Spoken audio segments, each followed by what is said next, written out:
জিলিকাবলৈ তৰে পাৰ, জিলিকাবলৈ তৰে পাৰ।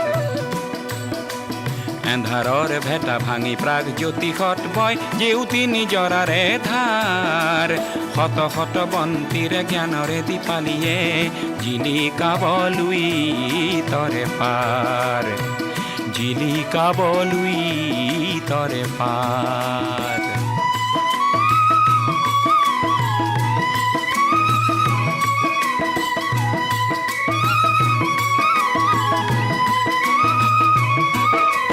হাসি পাতে ভাষা দিব চিপুঙে আশা দিব ৰংঘৰে মেলিব দুৱাৰ।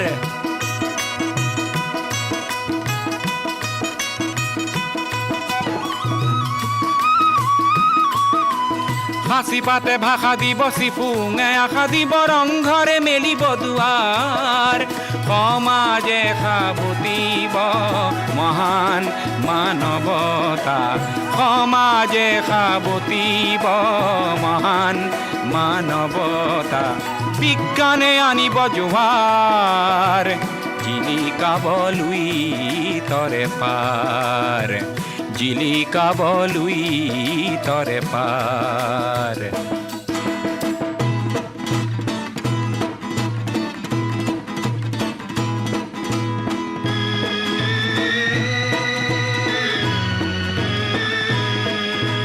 নতুনৰ গতি খেদা ডেকা গাভৰু আমি নিৰ্ভীক কুৰি শতিকাৰ। নতুনৰ গতি খেদা ডেকা গাভৰু আমি নিৰ্ভীক কুৰি শতিকাৰ।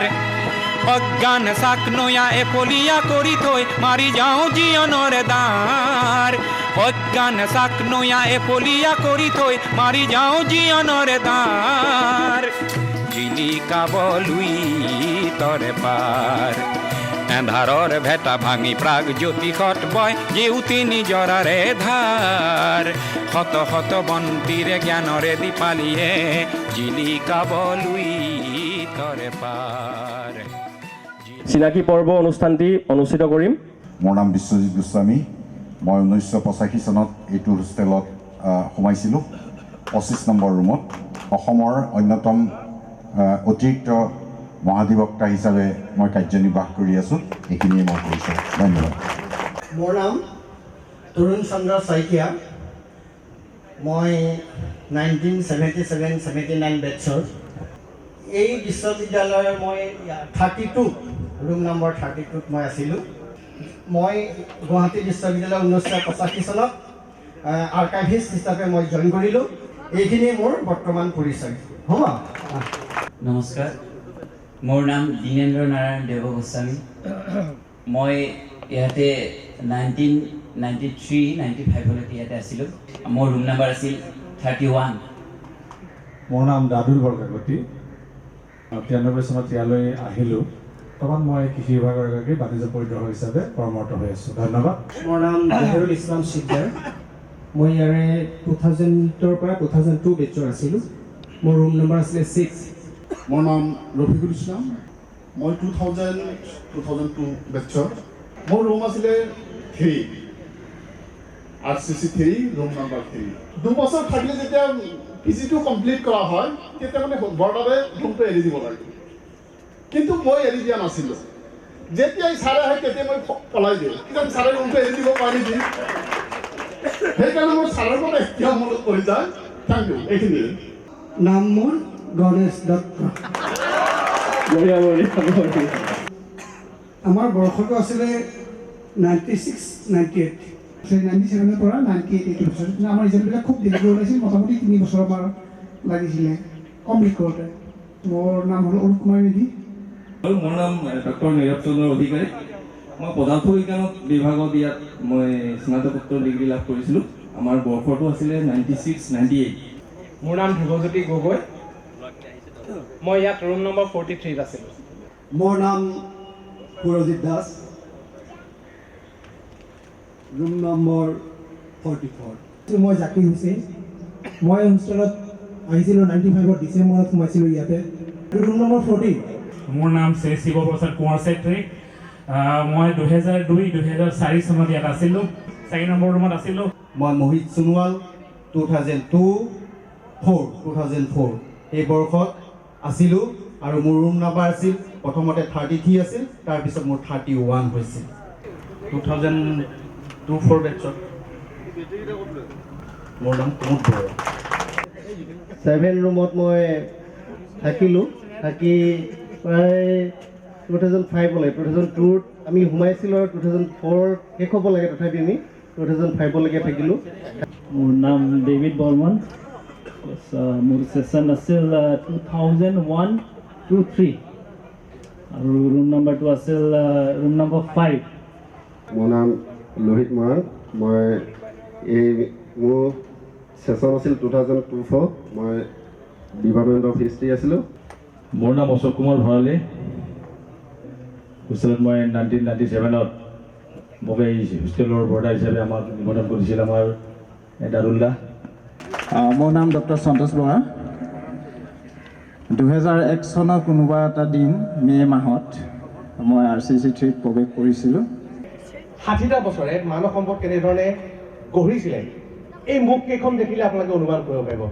লোকনাথ গোস্বামী ছাৰ আছে, দীনেশ বৈশ্য ছাৰ আছে, দিলীপ বৰা ছাৰ আছে, আৰু বিশেষকৈ বৰ্তমানৰ অতিৰিক্ত মহাধিবক্তা বিশ্বজিৎ গোস্বামী ছাৰ আছে। তেখেত আচলতে সকলোৰে মুখবিলাক দেখিলে আপোনালোকে অনুমান কৰিব পাৰিছে আনন্দ ফূৰ্তিৰ মাজেৰে ছাত্ৰবাসত প্ৰত্যেকটো দিন কটাই আচলতে কেনেধৰণে এই সকল লোক আজি আমাৰ বাবে একোটা সম্পদ হৈছে। ৰংঘৰে মেলিব দুৱাৰ, এই চিপুং শব্দক লৈ পেলাই মই সদায় ক'ৰবাত কৈও কোনোবা এটা চেনেলত মই কৈছোঁ যে ভূপেন দাই অকল চিপুংটো কিয় ব্যৱহাৰ কৰে, ঢোল, পেঁপা, গগনা, ভায়লিন চব ব্যৱহাৰ কিয় নকৰে। ভূপেন দাই সৰুতে কৈছিলে চিপুংটো এটা চিম্বলিক ৱৰ্ড আৰু এই গোটেই অসমৰ জাতি জনগোষ্ঠী সকলোকে ৰিপ্ৰেজেণ্ট কৰে। মই আজি দিল্লীৰ পৰা কৈছোঁ, একেই আছে দেখোন চব, একে গছ, একে ঘৰ, একে পথাৰ, চব একে আছে। ভাবিছোঁ যে মোৰ মই প্ৰথমে আছিলোঁ 43, তাৰপৰা গ'লোঁ 52লৈকে। মই জালুকবাৰীৰ কথা কেতিয়াও নাপালোঁ, নেভাৰ ইন মাই লাইফ। মৃত্যুলৈকে মনত থাকিব।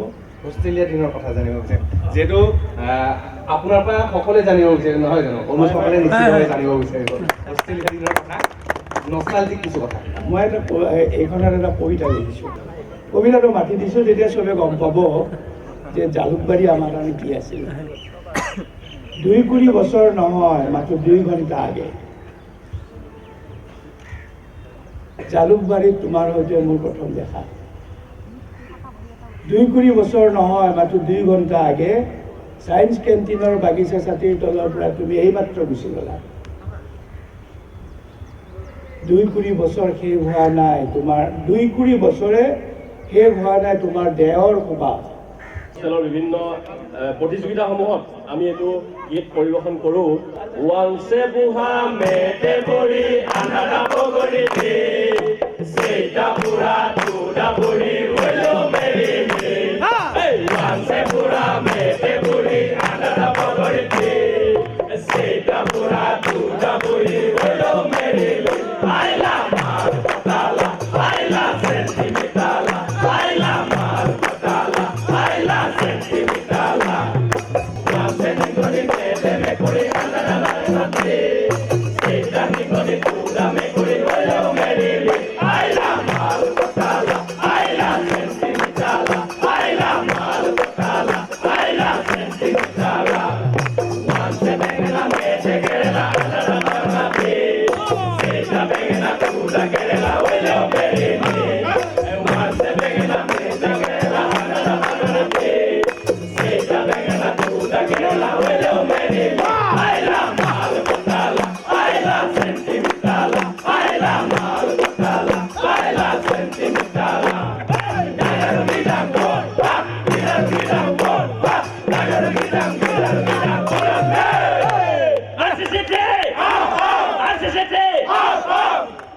আচলতে হোষ্টেল জীৱনত শিকিবলৈ কি পায় বুলি সোধাতকৈ মানে কি নাপায় এই কথাটোহে উত্তৰ দিছিল। আৰু যি জীৱনত হোষ্টেল জীৱনত পঢ়ি দিয়া নাই, মই ভাবোঁ মানৱ জীৱন সাৰ্থক হোৱা নাই। যি হোষ্টেল জীৱনত থাকি যোৱা নাই, ই ছাত্ৰ জীৱনৰ আচল মুহূৰ্ত পোৱা নাই। দুটা জীৱন, পঢ়ু জীৱন পহু জীৱনটো ঠিক চালুকীয়া জীৱন, লুকাই ফুৰা জীৱন, লুকাই উঠি যিদিনা আমাৰ পহুৰ পৰা সেই ৰাতিটো যিয়ে পাইছে আৰু ৰাতিপুৱা পিছদিনা ৰাতিপুৱা যি এনজয় কৰিছে, এই দুটা জীৱনৰ পাৰ্থক্য যি জীৱনত পোৱা নাই, সেই ছাত্ৰক মই কওঁ আমাৰ সৰ্বশিক্ষা অভিযানৰ জৰিয়তে হ'লেও এডমিশ্যন লৈ পুনৰবাৰ হোষ্টেল জীৱনত আহক, এবাৰ মানৱ জীৱন পুনৰ কৰি দিনটোত মোৰ চকু পানী ওলাইছে। আৰু আৰম্ভণিৰ পৰা এটা কথা আছিলে, মই প্ৰথম যেতিয়া এণ্ট্ৰেঞ্চ দিবলৈ আহিছিলোঁ, মই নৰ্থ গুৱাহাটী কলেজৰ পৰা আহিছিলোঁ এণ্ট্ৰেঞ্চ দিবলৈ। আমি এণ্ট্ৰেঞ্চ দিব লাগে ডিব্ৰুগড় ইউনিভাৰ্চিটিৰ পৰা আহিলে। তেতিয়া প্ৰথম মই ইংলিছ লিখিছোঁ একচুৱেলি পলিটিকেল চায়েন্সত, আগতে লিখাও নাছিলোঁ। তাৰপিছত যেতিয়া গম পালোঁ বোলে ইংলিছত লিখিব লাগিব, মই গুচি গ'লোগৈ। কিন্তু এটা কথা ঠিক নিশ্চিতভাৱে ক'ব লাগিব যে আমাৰ মাজত যিটো আত্মিক সম্পৰ্ক গঢ়াৰ প্ৰথম বুনিয়াদটো কিন্তু এই হোষ্টেলত সোমোৱাৰ পৰাই আমি শিকিব পাৰিছোঁ। তহঁতৰ যিবিলাক আমি দেখি থাকোঁ আনিবই লাগিব, তাৰমানে হিয়া দিয়া বোলে বুজি পাইছে। সেইকাৰণে সিহঁতে কৈছে, কোনোবাই কয় ছাৰ দাদা আমাৰ নাই নহয়, এতিয়া তোক দেখিছোঁ নহয় আমাৰ হোষ্টেলত তই কথা পাতি থকা কৃষ্ণচূড়াৰ তলত। আমাৰ এটা অৰ্ডাৰ আছিলে যে তহঁতে কিন্তু তহঁতৰ লগৰ আনিবই লাগিব, তাৰমানে লগৰ মানে বুজি পাইছে নহয়। কিন্তু আজি দেখিলোঁ আমাৰতো ইয়াত খালী অনুষ্ঠান সামৰিব হৈছে সকলোৰে পৰা এটা গান একেলগে ফূৰ্তি কৰা আৰু ছাৰহঁতে অংশগ্ৰহণ কৰিব লাগিব।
এই আমাৰ সঞ্চালক ডক্টৰ দীনেশ বৈশ্য মহোদয়ক আমাৰ প্ৰিফেক্ট ৰবীন্দ্ৰ নিংকিয়ে এখন ফুলাম গামোচাৰে সম্বৰ্ধনা জনাইছে আৰু লগতে এটি অসমীয়া জাপিৰে তেখেতক সম্বৰ্ধনা জনাইছে। ইয়াৰ পিছতে এই অনুষ্ঠানৰ আলোচক ডক্টৰ দিলীপ বৰা ডাঙৰীয়াক হীৰক জয়ন্তী অনুষ্ঠানৰ কাৰ্যবাহী সভাপতি খগেন্দ্ৰ চুতীয়াই এখনি গামোচাৰে সম্বৰ্ধনা জনাব, লগতে এটি জাপিৰে তেখেতক সম্বৰ্ধনা জনাব।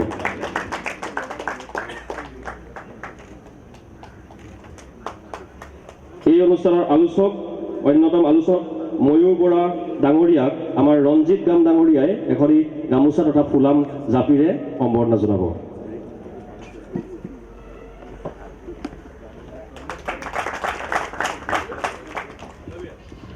আমাৰ এই অনুষ্ঠানৰ অন্যতম আলোচক ডক্টৰ যোগেশ কাকতি ডাঙৰীয়াক আমাৰ দিগন্ত বৰাই এখনি ফুলাম গামোচা আৰু লগতে এটি জাপিৰে সম্বৰ্ধনা জনাব।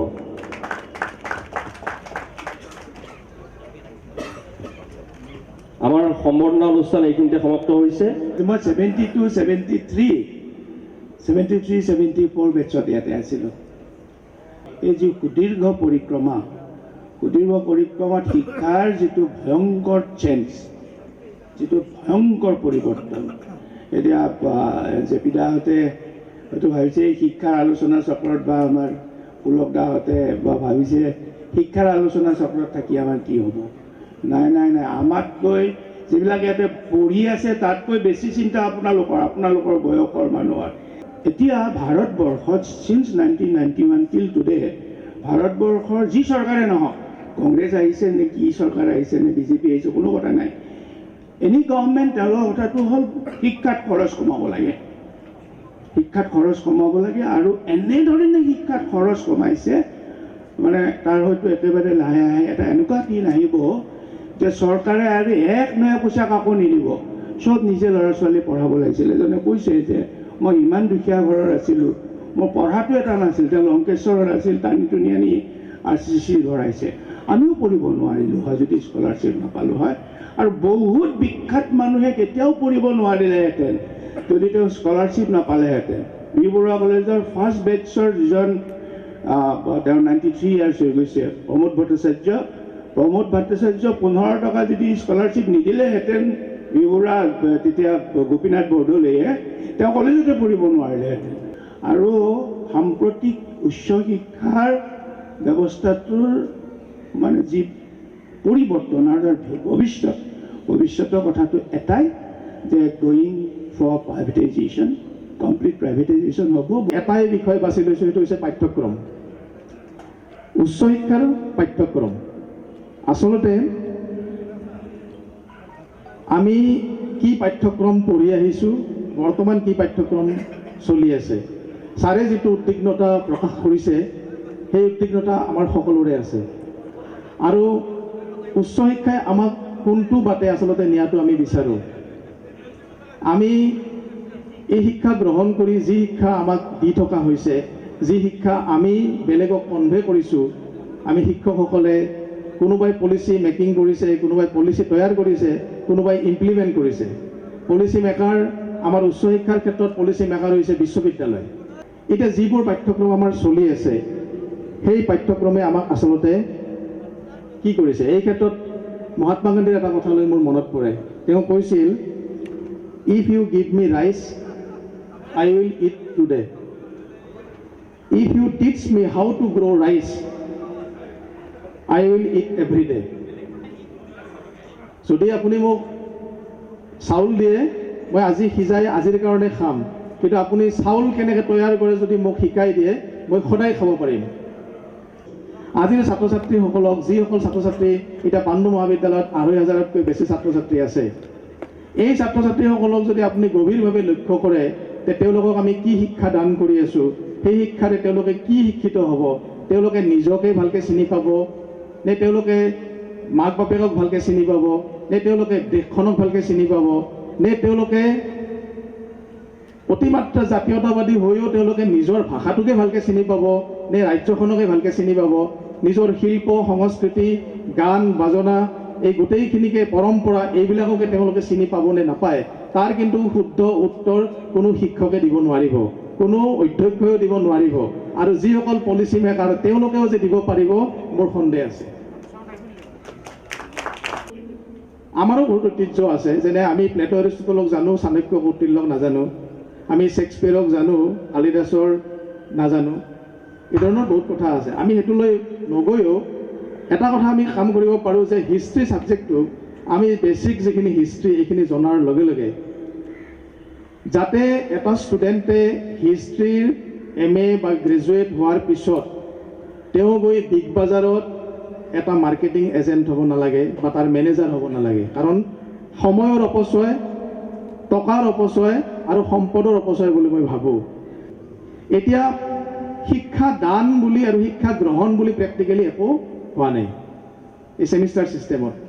গতিকে মই ভাবোঁ কি যে এগৰাকী ছাত্ৰক আমি গ্ৰেজুৱেট হৈ ওলাই যোৱাৰ পিছতো তেওঁ পঢ়ি থকা প্ৰতিটো বেছিক ছায়েন্সৰ ছাবজেক্টৰ লগে লগে সেই একেটা ছাবজেক্টতে তেওঁক যাতে আমি এপ্লাইড দিশটো, এপ্লিকেশ্যন দিশটো একেলগে শিকাই দিব পাৰোঁ, যিটো কৰি তেওঁ দৈনন্দিন জীৱনত আমাক দৰকাৰী কিছুমান ব্যৱস্থা তেওঁ উলিয়াই লৈ নিজৰ বৃত্তি নিজে উলিয়াই ল'ব পাৰে।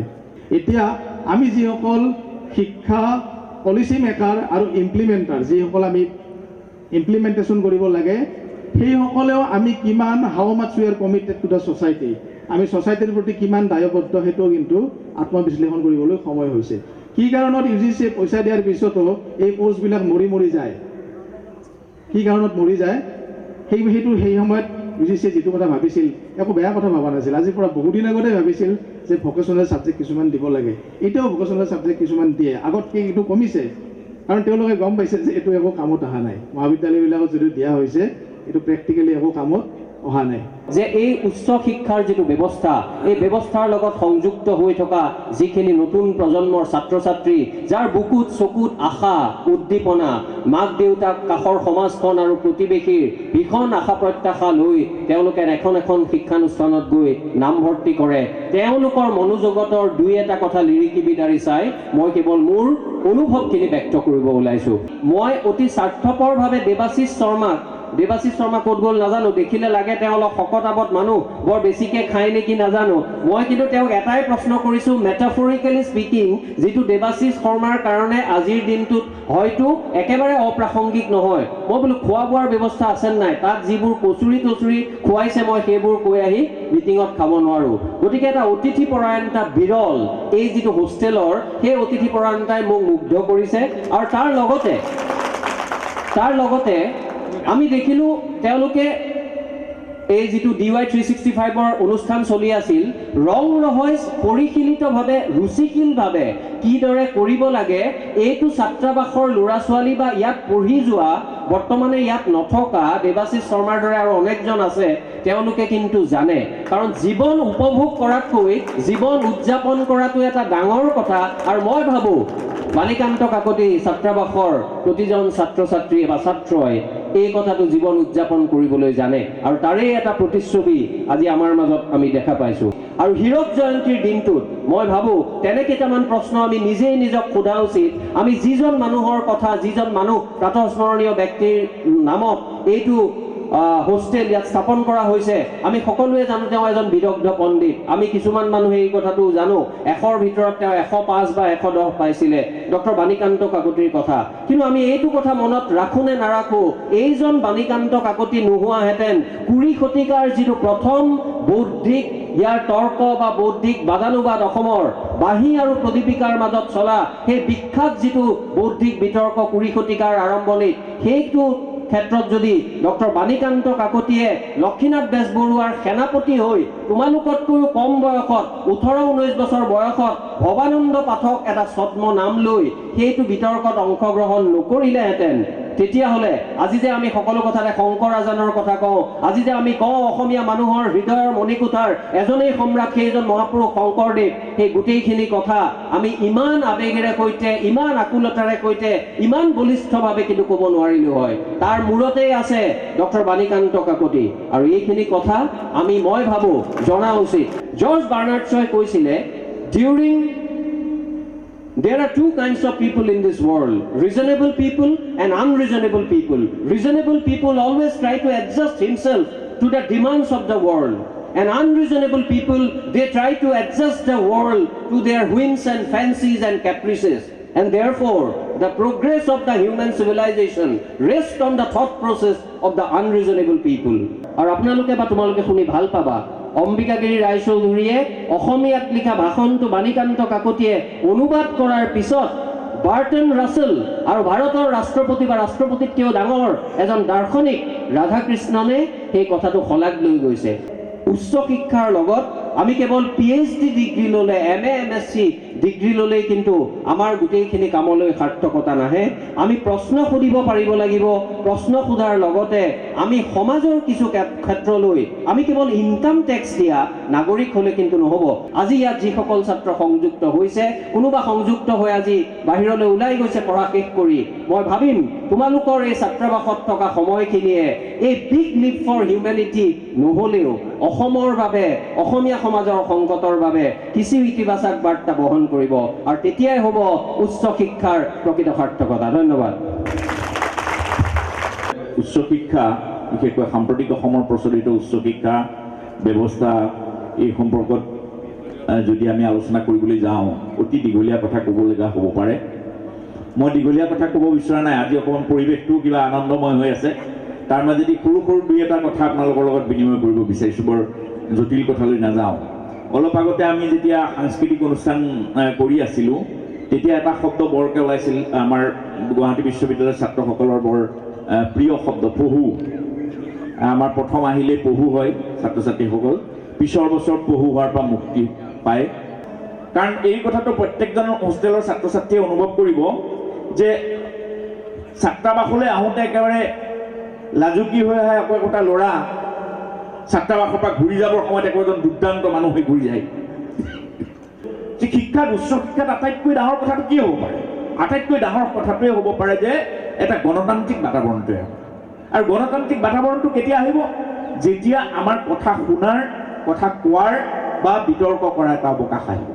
অমৰ্ত্য সেনৰ দৰে ব্যক্তিয়ে আৰ্গুমেণ্টেটিভ ইণ্ডিয়া বুলি যিখন কিতাপ লিখিলে তাততো তেওঁ ক'লে যে গণতন্ত্ৰটোৰ ওপৰৰ পৰা খহি পৰা নাই, ভাৰতবৰ্ষত গণতন্ত্ৰৰ ভেটি আছিল। বিভিন্ন সময়ত তৰ্ক বিতৰ্ক হৈছিল। আমি শংকৰদেৱৰ দিনৰ জীৱনৰ কথা পালেও আমি কি দেখোঁ যে সেই সময়ত ৰজাসকলে বিভিন্ন ধৰণৰ মানুহ পণ্ডিত ৰাখি থৈছিল ৰাজসভাত তৰ্ক কৰিবৰ কাৰণে। শংকৰদেৱৰ লগতো বাহিৰৰ পৰা তৰ্ক কৰিবলৈ আহি মানুহ ঘূৰি গৈছিল, আমি জানো সেইবিলাক কথা, গুৰু চৰিত্ৰত আছে। তাৰমানে ৰাজকীয়ভাৱেও বিতৰ্কৰ আয়োজন কৰা হৈছিল, বিতৰ্কৰ কাৰণে মানুহ ৰখা হৈছিল, পাণ্ডিত্যক তেনেদৰে সন্মান জনোৱা হৈছিল। গতিকে বাণীকান্ত কাকতিকে এবাৰ এজন মানুহ আহি পেলাই ক'লে যে আমুক বিদেশলৈ গৈছে, গম পাইছেনে নাই আপুনি? বাণীকান্ত কাকতিয়ে ক'লে অঁ গম পাইছোঁ, সেইটো লৈ পেলাই বৰ ভাবিব লগা নাই। বোলে কিয় ভাবিব লগা নাই? বোলে ঘটিটো যিমান ডাঙৰ পানী সিমানহে আনিব। এইটো বাণীকান্ত কাকতিৰ কথা আছে। এতিয়া কিন্তু আমাৰ চৰকাৰী ব্যৱস্থাত ঘটি নথকাবিলাককো বিদেশলৈ পঠাই আছোঁ, আহি আছে। আৰু তেওঁলোকে কি কি লৈ আহে? যে বাহিৰত উচ্চ শিক্ষাৰ নামত যিবিলাক কথা লৈ আছে সেইবিলাক তেওঁলোকে মোটামুটিভাৱে লৈ আহে। সেইটো ঘটিত আনিব লগা নাই, কাৰণ সেইটো পেন ড্ৰাইভত আহে। গতিকে ঘটি নোহোৱাকৈ পেন ড্ৰাইভত বস্তুটো চলি থাকে কাৰণে আমাৰ বৰ দিগদাৰ হৈছে। আপোনালোকে যদি অসমৰ ব্যৱস্থাটো চাই তেতিয়া অসমৰ ব্যৱস্থাটো দেখিব যে পাঠ্যপুথিৰ পৰা আৰম্ভ কৰি ওপৰলৈকে বিভিন্ন ধৰণৰ ইনষ্টিটিউশ্যন খোলাৰ যিবিলাক কাৰবাৰ চলি আছে, আৰু লাহে লাহে লাহে লাহে গোটেই যিটো চৰকাৰী শিক্ষা ব্যৱস্থা মোটামুটি গেলাই নিয়াৰ যিটো ব্যৱস্থা কৰা হৈছে, তাৰ মূল উদ্দেশ্যটো হ'ল প্ৰাইভেটাইজেশ্যন। তাৰ মূল উদ্দেশ্যটো হ'ল এই কৰ্পৰেট ছেক্টৰৰ বিভিন্ন ধৰণৰ স্বাৰ্থবিলাক পূৰণ কৰিব লাগে। গুৱাহাটী বিশ্ববিদ্যালয়ৰ বুকুতেই তেনেকুৱা ধৰণৰ প্ৰতিভা আছে। ধন্যবাদ। উই হেভ চেলেঞ্জ যে আমি শিক্ষা ব্যৱস্থাটোকে ভাল কৰিম, আমি ভাল ভাইচ চেঞ্চেলৰ এপইণ্টমেণ্ট কৰিম, আমি ছেমিষ্টাৰ ছিষ্টেম বন্ধ কৰি দিম, আমি CGS চিষ্টেম বন্ধ কৰি দিম, আমি গৱেষণাৰ এই গোটেই ব্যৱস্থাটো বন্ধ কৰি দিম, আমি আমাৰ মতে ভাইচ চেঞ্চেলৰ চলাম, আমি আমাৰ মতে ইউনিভাৰ্চিটি চলাম। আমি কথা লৈ কেৱল আমি we cannot celebrate only the issues, আমি চেলিব্ৰেট কৰিব লাগিব দ্য প্ৰব্লেম চেলিব্ৰেট কৰিব লাগিব। আৰু প্ৰব্লেম চেলিব্ৰেট কৰিবলৈ আমি জানিব লাগিব হোৱাট আৰ দ্য প্ৰব্লেমছ। কেৱল পঢ়ি থাকিলেই নহ'ব, পঢ়ি কিয় পোৱা নাই তাকো পঢ়িব লাগিব। মোৰ হোষ্টেল আকৌ এবাৰ চাই আহিলোঁ, ডাইনিং হলটো চালোঁ, আই গট মাই লাইফ হিয়াৰ। মই আলোচনা চক্ৰখন সামৰণি মাৰিছোঁ।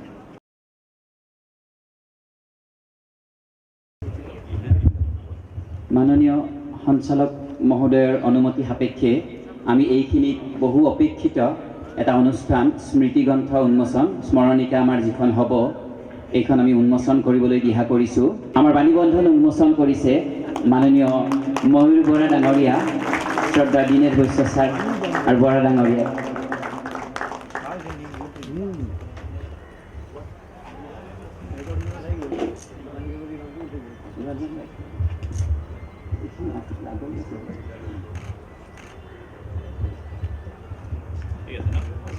ধন্যবাদ। আমি যাতে কথাবোৰ উন্মোচিত কৰি প্ৰতিজন অসমক ভাল পোৱা মানুহৰ বুকুলৈ এটা নিজৰা বোৱাব পাৰোঁ, তাৰেই কথা কৈ মই বাণীবন্ধনখন উন্মোচন কৰা বুলি ঘোষণা কৰিলোঁ। ধন্যবাদ। সন্মানীয় শিল্পীসকলক সম্বৰ্ধনা। আৰু সেই অনুষ্ঠানত আমাৰ মাজত আজি উপস্থিত হৈছেহি অসমৰ কেইবাজনো সন্মানীয় শিল্পী। আৰু পোনপ্ৰথমে আমি আমাৰ শ্ৰদ্ধাৰ লোকনাথ গোস্বামী ডাঙৰীয়াক, আমাৰ প্ৰাক্তন আৱাসী দীনেন্দ্ৰ গোস্বামী ডাঙৰীয়াক তেখেতৰ সম্বৰ্ধনা পত্ৰটি পঢ়ি দিবৰ বাবে অনুৰোধ জনাইছোঁ। ধন্যবাদ।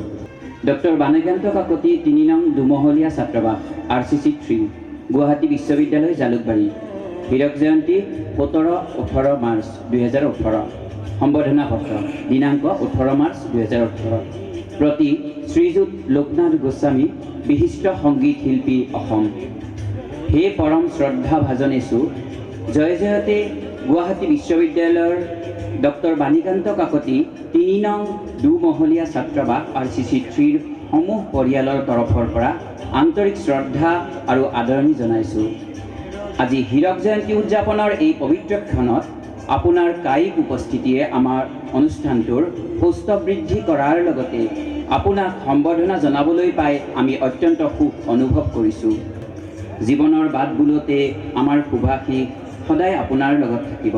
শেষত আপোনাৰ সুস্বাস্থ্য অটুট থকাৰ কামনা কৰিলোঁ।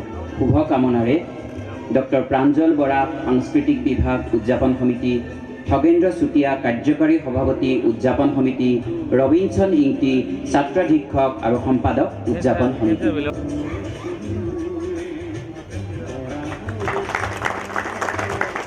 লগতে এটি অসমীয়া জাপি, এখনি মানপত্ৰ, সম্বৰ্ধনা পত্ৰ, এটি স্মাৰক চিহ্ন দি সম্বৰ্ধনা জনাইছে। ধন্যবাদ। দিল্লী দিছপুৰ কোতে বা কিমান দূৰ ক'বলৈ কাকেনো আছো ডাঙৰীয়াৰ নাই নিয়ম নীতি চলাহি চাতুৰি কথা সাপ হৈ খুটিছে বেজ হৈ জাৰিছে সাপ হৈ খুটিছে বেজ হৈ জাৰিছে মৰণৰ পাতিছে খেলা। এয়া মাননীয় শ্ৰদ্ধাৰ ভূপেন উজিৰদেৱ সম্বৰ্ধনা জনাইছে দীপাংকৰ কায়ক।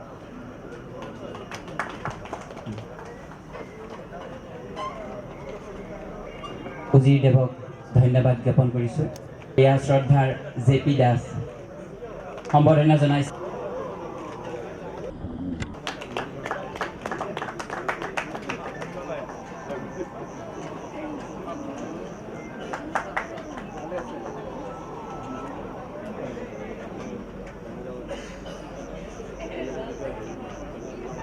ধন্যবাদ।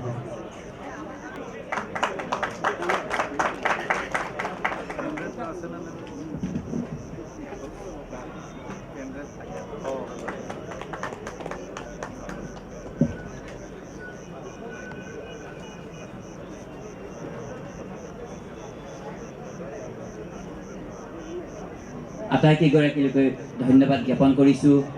এই অঞ্চলটো ইয়াতে 7 মাইল বুলি কৈছিলে, এতিয়া বহুত ডেভেলপ হ'ল। 7 মাইললৈ গধূলি ফুৰিব আহোঁ আৰু আজি গধূলি সময়ত এই অনুষ্ঠানটো হৈছে আৰু নষ্টালজিক হৈছোঁ কাৰণে গধূলি সময়ত আমি ফুৰিব যাওঁ। গাৰ্লছ হোষ্টেলৰ ফালে বেছিকৈ যাওঁ। এইফালে ৰাতি 9টাৰ পিছতহে আহোঁ। মই সুৰ কৰা গান এটা গাওঁ, জয়ন্ত হাজৰিকাই গাইছিলে। মোৰ মিনতি তৰা হয় যদি তোমাৰ আকাশ চুব, মোৰ এই গান যদি সুৰ হয়, মোৰ এই গান যদি সুৰ হয় তোমাৰ মনত ৰ'ব। আজি এই ডক্টৰ বাণীকান্ত কাকতি দুমহলীয়া 3 নং দুমহলীয়া ছাত্ৰাবাসৰ হীৰক জয়ন্তীৰ উদ্যোক্তাসকলক মই আন্তৰিক ধন্যবাদ কৃতজ্ঞতা জনাইছোঁ যে মোক এইদৰে ইয়ালৈ মাতি আনি এইখিনি সন্মান জনোৱা বাবে। ফুলৰ এই মেলাতে পক্ষীয়ে গীত গায়, ফুলৰ এই মেলাতে পক্ষীয়ে গীত গায়, মৌমাখি গুণ গুণ সুৰ তোলে বীণা, তাকে দেখি বুলবুলি নাভিন ধীনা তবলা বজায়, মই নাই আনন্দতে সরগমা গায় গাপা পা পা পা পা পা পা পা পা গাপা ধানি ধাপা মাগমা রে পামাগা রে মাগা রে সাগা রে সানি সা সা সা। আজি মই ৰাতিপুৱা ডিব্ৰুগড়ৰ পৰা আহি আছিলোঁ। এয়াৰপৰ্টত থাকোঁতে তাতে পেপাৰখন চালোঁ। তাত মোক লিখা আছে মোৰ ৰাশিফলত যে আজি অযোগ্য হ'লেও মই সন্মান পাম। ভূপেন দাৰ এটা গ্ৰুপ আহি গ'ল, মানে ইনষ্ট্ৰুমেণ্টেল। তাতে ভূপেন দাই গীটাৰ এনেকুৱা বজায়, আমি এনেকৈ লাহে লাহে বজাই থাকোঁ, তেওঁলোকৰ ইমান ফাষ্ট বজাব পাৰে। তাৰপিছত লগত এখন মেণ্ডলিনো বজাইছিল। গতিকে সেই দেখি পেলাই তাৰপিছত গোপাল বড়ো আহি গ'ল। সেই তেখেতসকলৰ মেণ্ডলিন দেখি মই এনেকুৱা লাজত পৰিলোঁ যে মই আৰু মেণ্ডলিনটো তেতিয়াই বাদ দিছোঁ। তেতিয়াৰ পৰা আৰু এই ভূপেন দাৰ কাৰণে মই মেণ্ডলিন বাদ দিব লগা হৈছে। তাৰপিছত পুলক দাৰ আমাৰতো হিৰ' আৰু সেইখিনি সময়ত পুলক দা আৰু দীপেন বৰুৱা নিবৰ তেখেতসকলৰ গানবিলাক গাবলৈ চেষ্টা কৰোঁ। এটা পুলক দাৰ গান আছিল এটা, সেই গানটো মই গাবলৈ পুলক দাই গালে মানে মানুহ ভৰি যায়। কাৰ বাবে এই গীত গোৱা, কাৰ বাবে বাট চোৱা, এই গানটো মই এদিন ভাবিলোঁ বোলে আমাৰ গানবিলাক নুশুনে, মই পুলক দাৰ গানটো গাম। এই কাৰ বাবে এই গীত গোৱা বুলি মই আৰম্ভ কৰিছোঁ। মই আকৌ মানে গান গালে চকুটো মুদি মুদি গাওঁ, তাৰমানে সন্মুখৰ মানুহবিলাকে যে অশান্তি পায় সেইটো চাই থাকিব নোৱাৰোঁ।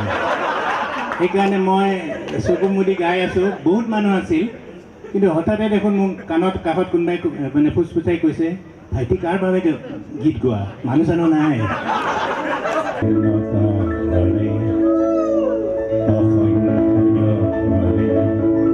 হাহাকাৰ শুনিও নিশে নীৰৱে বুঢ়ালৈ তুমি বুঢ়ালৈ হোৱা কিয়?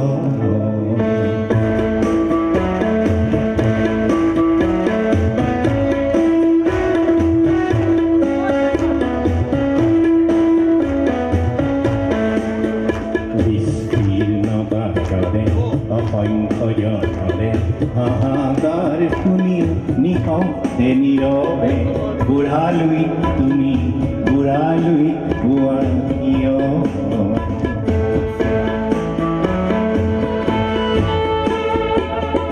ব্যক্তি যদি ব্যক্তি কেন্দ্ৰিক, সমষ্টি যদি ব্যক্তিত্ব ৰহিত, তেনে শিথিল সমাজক নাভাঙা কিয়?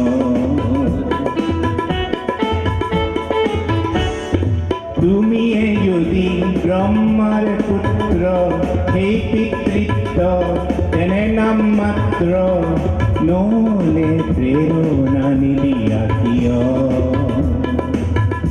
উন্মত্ত তৰাৰে কুৰুক্ষেত্ৰৰে সৰসজ্ঞাতে আলিংগন কৰা ভীষ্মৰূপী অজস্ৰ বীৰ জগাই নোতোলা কিয়? বিস্তীৰ্ণ পাত্ৰৰে অসংখ্যজনৰে হাহাকাৰ শুনি নিশে নীৰৱে বুঢ়ালৈ তুমি বুঢ়ালৈ হোৱা কিয়? বিস্তীৰ্ণ পাত্ৰৰে অসংখ্যজনৰে শুনি নিশে নীৰৱে বুঢ়ালৈ তুমি বুঢ়ালৈ হোৱা কিয়? বহুত ধন্যবাদ। সঁচাকৈ আজি আহি ইয়াতে অভিভূত হৈছোঁ আৰু এখেতসকলৰ লগত সমানে সমানে এনেকৈ সম্বৰ্ধনা ল'বলৈ পাই মানে জীৱন ধন্য হোৱা বুলিয়ে ভাবিছোঁ। আৰু সেইকাৰণে মই সদায় এই আৱাসীসকলৰ ওচৰত, এখেতসকলৰ ওচৰত, মহিলা ছাত্ৰাবাসৰ আৱাসীসকলৰ ওচৰত সদায় মই কৃতজ্ঞ হৈ যাওঁ। তাকেই কৈ মই মোৰ বক্তব্য সামৰণি মাৰিছোঁ।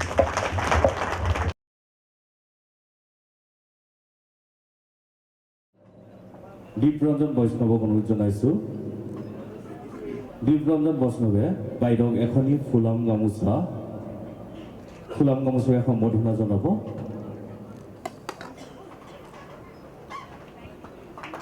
ধন্যবাদ। আৰু এখনি জাপিৰে সম্বৰ্ধনা জনাব, দীপে জনাব আৰু লগতে আমাৰ হোষ্টেলৰ প্ৰতীক চিহ্ন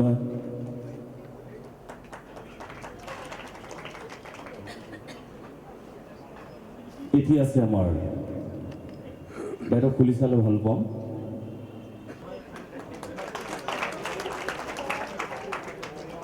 ধন্যবাদ বাইদেউক আমি এতিয়া বন্তি প্ৰজ্বলন কৰিবৰ কাৰণে অনুৰোধ জনাইছোঁ।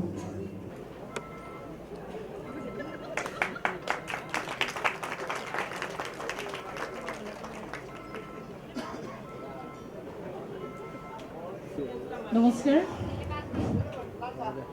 আজিৰ এই ডক্টৰ বাণীকান্ত কাকতি ৩ নম্বৰ দুমহলীয়া ছাত্ৰবাস হীৰক জয়ন্তী গুৱাহাটী বিশ্ববিদ্যালয় জালুকবাৰীত ইয়াতে অনুষ্ঠিত হোৱা অনুষ্ঠানত উপস্থিত থকা উদযাপন সমিতি, ইয়াত উপস্থিত থকা প্ৰাক্তন আৱাসিক তথা বৰ্তমান আৱাসিক সকলোলৈ মই প্ৰণাম জনাইছোঁ আৰু বহুত বহুত শুভেচ্ছা জ্ঞাপন কৰিছোঁ। মনত এটা হেঁপাহ থাকি গ'ল ইউনিভাৰ্চিটিত পঢ়া, সেইটো সম্পূৰ্ণ নহ'ল, কিন্তু আজি সৌভাগ্য আৰু তেখেতসকলক ধন্যবাদ জনাইছোঁ যে পবিত্ৰ ভূমিত আহি দুআষাৰ ক'ব পাৰিছোঁ বা বন্তিগছ জ্বলাব পাৰিছোঁ। বহুত বহুত ধন্যবাদ জনাইছোঁ আপোনালোক সকলোকে। এটা সুন্দৰ মুহূৰ্ত আৰু এই মুহূৰ্তটো আজি আমি পাইছোঁ, আমি স্মৰণ কৰিছোঁ সেইসকল ব্যক্তিলৈ যিসকলৰ আজি প্ৰচেষ্টাৰ কাৰণে আজি ইমান সুন্দৰ পৰিৱেশ এটা আমি সকলোৱে পাইছোঁ। তেখেতসকলক মই শ্ৰদ্ধা জ্ঞাপন কৰিছোঁ। এইখিনি সময় বৰ গুৰুত্বপূৰ্ণ যে বহুত কষ্ট কৰি আমাৰ মা দেউতাই টকা খৰচ কৰি ইয়ালৈ পঠিয়াই, বহুতে হয়তো এইটো এফৰ্ড কৰিব নোৱাৰে, তথাপিতো মোৰ ছোৱালীজনী পঢ়ি আছে, মোৰ ল'ৰাটোৱে পঢ়ি আছে, বহুত কষ্ট কৰি পঠিয়াই, বহুত হেঁপাহ থাকে যে আগলৈ সি পঢ়ি শুনি এইটো হ'ব সেইটো হ'ব আৰু আমাক হয়তো নিৰাপত্তা প্ৰদান কৰিব। গতিকে এনেকুৱা ধৰণৰ বহুত আশা আকাংক্ষা থাকে। গতিকে আপোনালোকৰ ওচৰত হয়তো সেইটো এটা প্ৰেছাৰ এটা থাকে। আপোনালোক প্ৰত্যেককে মই বহুত বহুত শুভেচ্ছা জনাইছোঁ। আমি একেটা সময়ৰে হওঁ ওলাই অহা, গতিকে আমাৰ ওপৰত বহুত দায়িত্ব আছে, কিন্তু কাম আমি বেলেগে কৰিব, আমি চাম সেইটো নহয়, আমি নিজে কৰিব লাগিব, নিজে চাব লাগিব। গতিকে ইমান সুন্দৰ মুহূৰ্ত সকলোৱে মই শুভেচ্ছা জ্ঞাপন কৰিছোঁ আৰু মই উদ্যোক্তাসকলক বহুত বহুত ধন্যবাদ জনাইছোঁ। আপোনালোকৰ এই কাৰ্যসূচী আজি শেষ কাৰ্যসূচী আজি সুন্দৰভাৱে সফলভাৱে ৰূপায়ণ হওক আৰু যিহেতু গুৰুজনাৰ জন্মস্থানৰ প্ৰতিনিধি, গতিকে সৰু মোৰ বন্দনা এটাৰে মই মোৰ সামৰিম। জয় যদু নন্দনা মুনিধাজ বন্দনা ৰাম নাৰায়ণ নিৰঞ্জন গোপাল গোবিন্দ হৰি দীনজন দুঃখহাৰি তুহু দেৱ নন্দেৰ নন্দন তুহু দেৱ নন্দেৰ নন্দন তুহু দেৱ নন্দেৰ নন্দন। বহুত বহুত ধন্যবাদ। তো আজিৰ এই যিটো আমাৰ সাংস্কৃতিক অনুষ্ঠান আছে তাৰ শুভ উদ্বোধন হোৱা বুলি মই ঘোষণা কৰিছোঁ। ধন্যবাদ। দিঠকত নালাগে সপোনতে তোমাৰ পদূলিৰ গোলাপ জোপা কেতিয়াবা মোৰ কথা সোধেনে, সুধিলে তুমি দিবলে বুলি, সুধিলে তুমি দিবলে বুলি উত্তৰ বিচাৰি পোৱানে।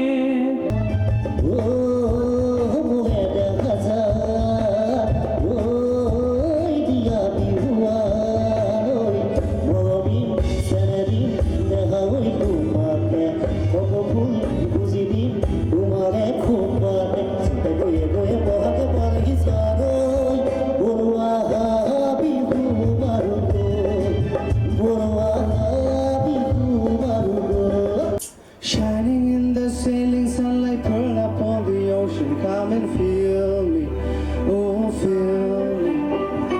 Shining in the sailing sunlight, pearl upon the ocean, come and feel me, oh heal me. वैसे तो मन मेरा पहले भी रातों में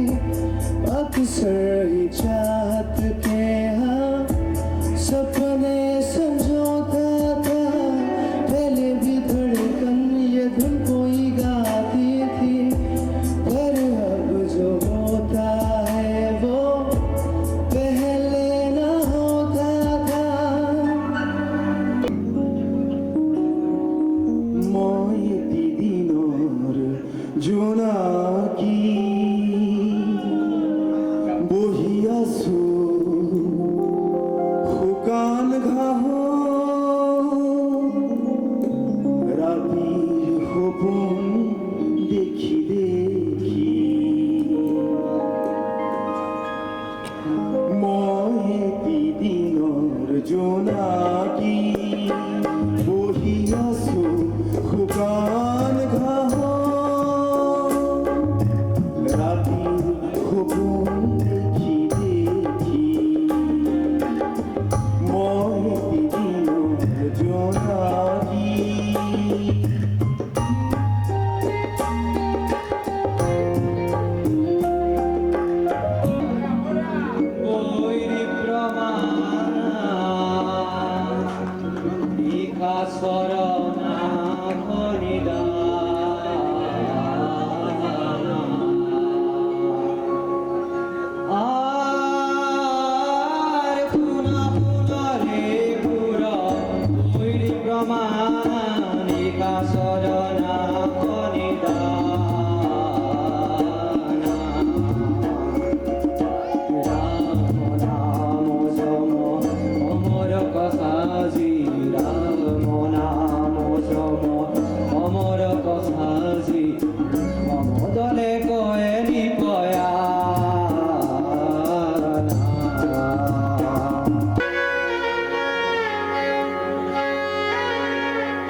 সুবাসনাক এখনি ফুলাম গামোচা আৰু অসমীয়া জাপিৰে সম্বৰ্ধনা জনাব আমাৰ ছাত্ৰাবাসৰ প্ৰাক্তন ছাত্ৰ ডক্টৰ প্ৰাঞ্জল বৰাই।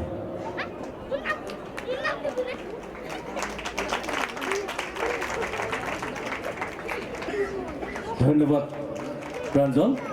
এতিয়া আমি সুবাসনালৈ মাইক্ৰফোনটো আগবঢ়াই দিছোঁ।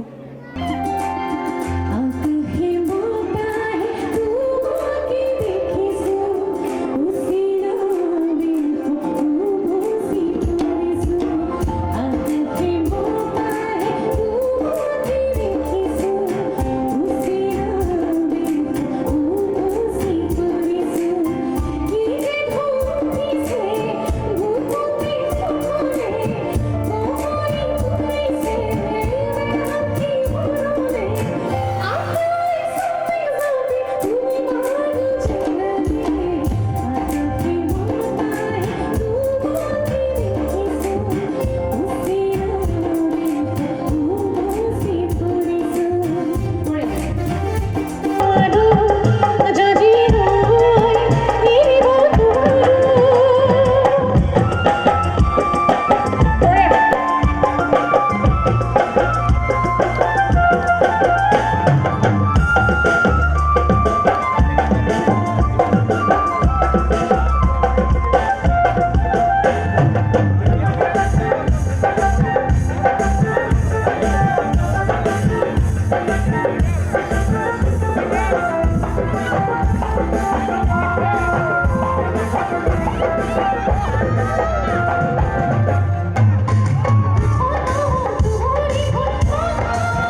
জয়ন্তী অনুষ্ঠানৰ অন্যতম উপদেষ্টা মোহিত সোণোৱাল ডাঙৰীয়াই আমি তেখেতক অনুৰোধ জনাইছোঁ আমাৰ দেৱজিৎ বৰাক তেখেতে সম্বৰ্ধনা জনাব গৈ আছে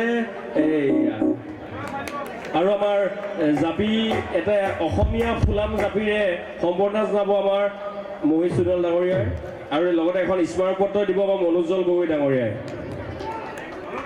আৰু আমি আজি এই অনুষ্ঠানটি আমাৰ খুব সুন্দৰভাৱে গীত পৰিৱেশন কৰি আমাৰ সকলোকে আপ্লুত কৰিবৰ বাবে আমি দেৱজিতক অনুৰোধ জনাইছোঁ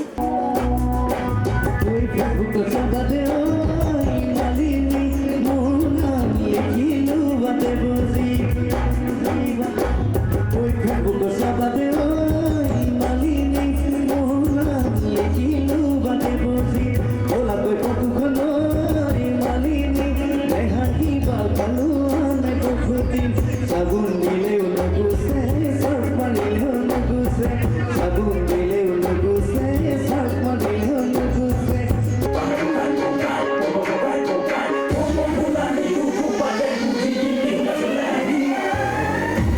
Ay hanım ne dile ay jana, iskul no aja bole, bole jo kogi bole, tumar to de dilati me bigli.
Chorus কৰিছে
চব টোপনি গ'লে চবৰে গৈছেগৈ আৰু কিনো চাউনিৰে